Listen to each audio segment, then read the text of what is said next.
violently, stood up, and then sat down again. Aribert looked at Racksole, and they both looked at Prince Eugen. The latter's face was flushed, and Racksole observed that the left pupil was more dilated than the right. The man started, muttered odd, fragmentary scraps of sentences, now grumbling, now whining. 'His mind is unhinged,' Racksole whispered in English. 'Hush!' said Prince Aribert. 'He understands English.' But Prince Eugen took no notice of the brief colloquy. 'We'd better get him upstairs, somehow,' said Racksole. 'Yes,' Aribert assented. 'Eugen, the lady with the red hat, the lady you are waiting for, is upstairs. She has sent us down to ask you to come up. Won't you come?' 'Himmel!' the poor fellow exclaimed, with a kind of weak anger. 'Why did you not say this before?' He rose, staggered towards Aribert, and fell headlong on the floor. He had swooned.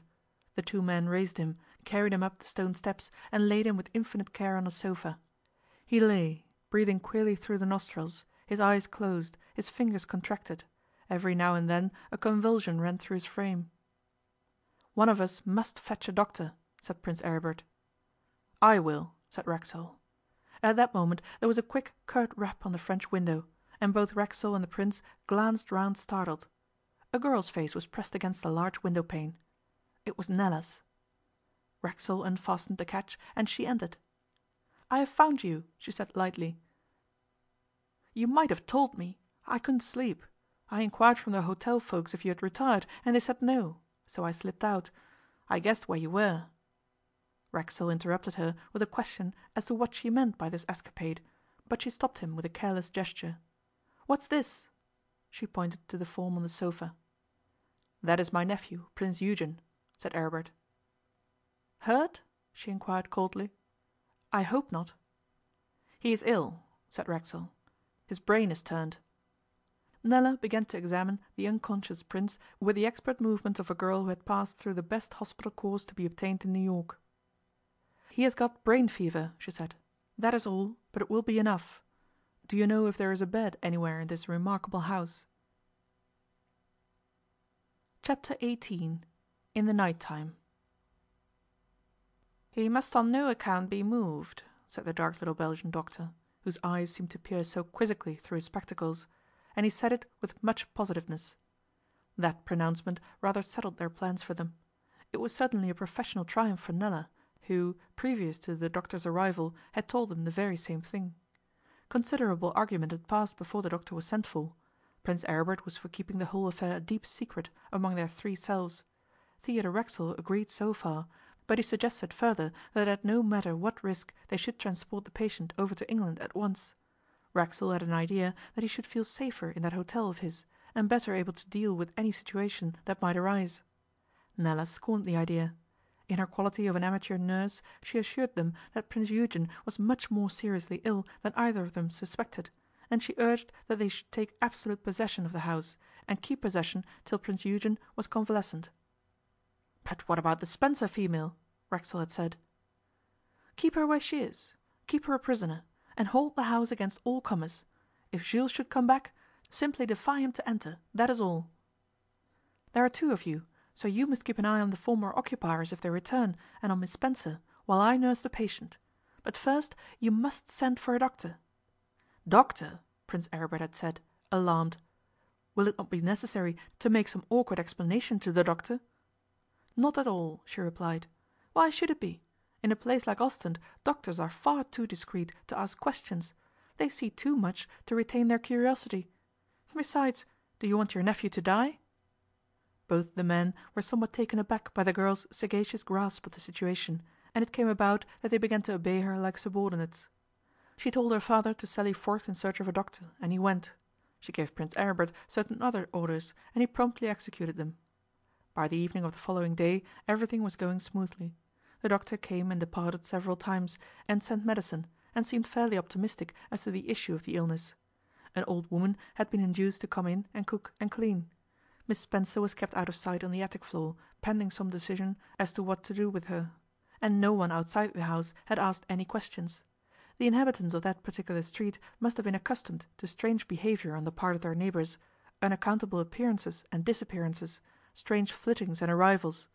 This strong-minded and active trio, Racksole, Nella, and Prince Aribert, might have been the lawful and accustomed tenants of the house, for any outward evidence to the contrary.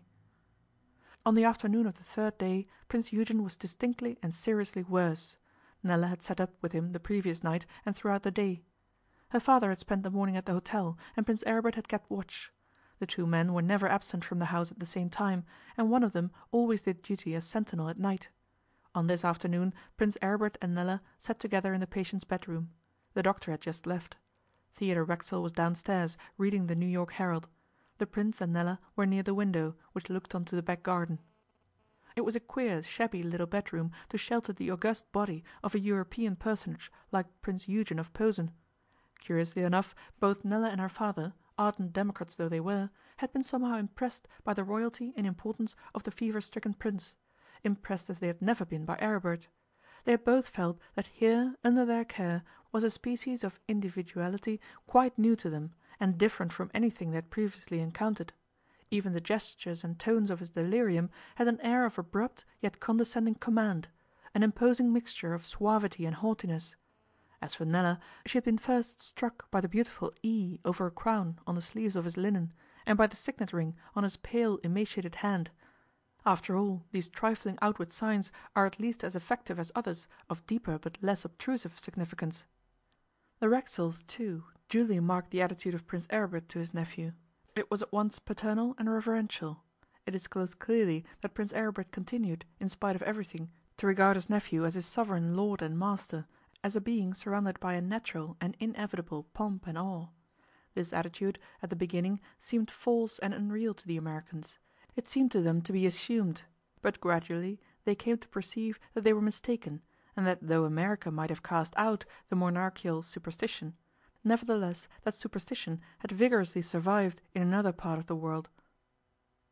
"You and Mr Racksole have been extraordinarily kind to me," said Prince Aribert very quietly, after the two had sat some time in silence. "Why? How?" she asked unaffectedly. "We are interested in this affair ourselves, you know. It began at our hotel. You mustn't forget that, Prince." "I don't," he said. "I forget nothing. But I cannot help feeling that I have led you into a strange entanglement. Why should you and Mr Racksole be here? You who are supposed to be on a holiday. Hiding in a strange house in a foreign country, subject to all sorts of annoyances and all sorts of risks, simply because I am anxious to avoid scandal, to avoid any sort of talk in connection with my misguided nephew. It is nothing to you that the hereditary Prince of Posen should be liable to a public disgrace. What will it matter to you if the throne of Posen becomes the laughing stock of Europe?" "I really don't know, Prince," Nella smiled roguishly. "But we Americans have a habit of going right through with anything we've begun." "Ah," he said, "who knows how this thing will end? All our trouble, our anxieties, our watchfulness may come to nothing. I tell you that when I see Eugen lying there, and think that we cannot learn his story until he recovers, I am ready to go mad. We might be arranging things, making matters smooth, preparing for the future, if only we knew what he can tell us. I tell you that I am ready to go mad. If anything should happen to you, Miss Racksole, I would kill myself." "But why?" she questioned. "Supposing, that is, that anything could happen to me, which it can't." "Because I have dragged you into this," he replied, gazing at her. "It is nothing to you. You are only being kind." "How do you know it is nothing to me, Prince?" she asked him quickly. Just then the sick man made a convulsive movement, and Nella flew to the bed and soothed him. From the head of the bed she looked over at Prince Aribert, and he returned her bright, excited glance.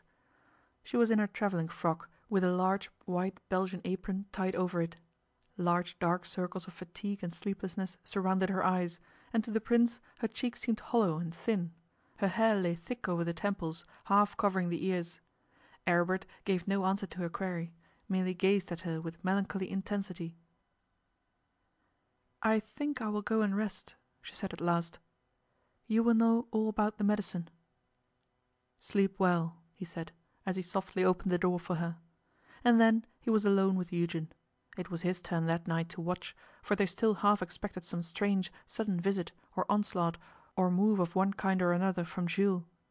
Racksole slept in the parlour on the ground floor.